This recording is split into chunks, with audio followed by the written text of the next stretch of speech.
India Recording Studio, Nonora। आज वाली रतिया जियान करब, सोचही में लागता बिहान करब। अरे कह के न हम के साथ द, कह के न हम के साथ द। हमरा लहंगा में बुनिया झाड़ द, हमरा लहंगा में बुनिया झाड़ द।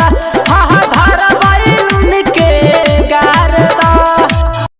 से जिया के सुख नहीं मिलता हमारा, पैसे बुताही जवनिया के आहारा।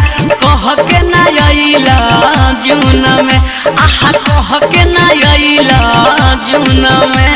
लगता बे खून बैलून में, आहा लगता बे खून बैलून में, काटता बे खून बैलून में।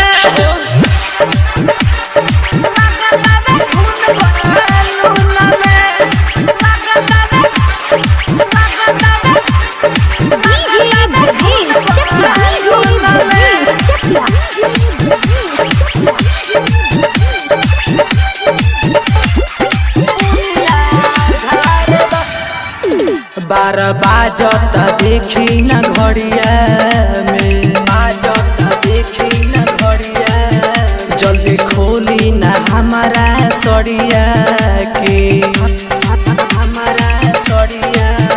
टूटे बदन पुरवैया से, दुख भइल बा गइल बाड़ा जहिया से।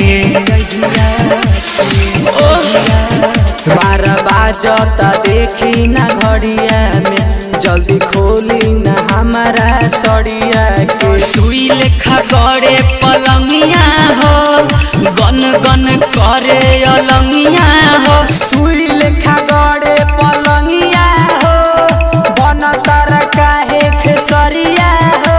अब आजा आजा आजा, राजा धर दाला माथा न से माथ द, राजा धर दाला माथा न से माथ द।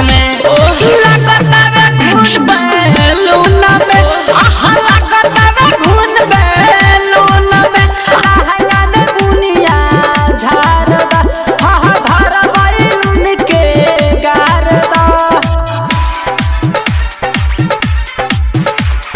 लहंगा में बुनिया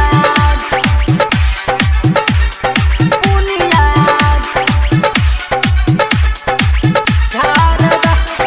डीजे मनीष अक्सर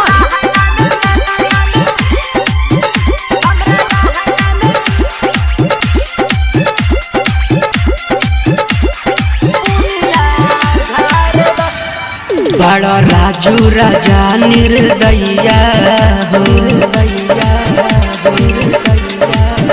काहे बनता र तू कसैया हो।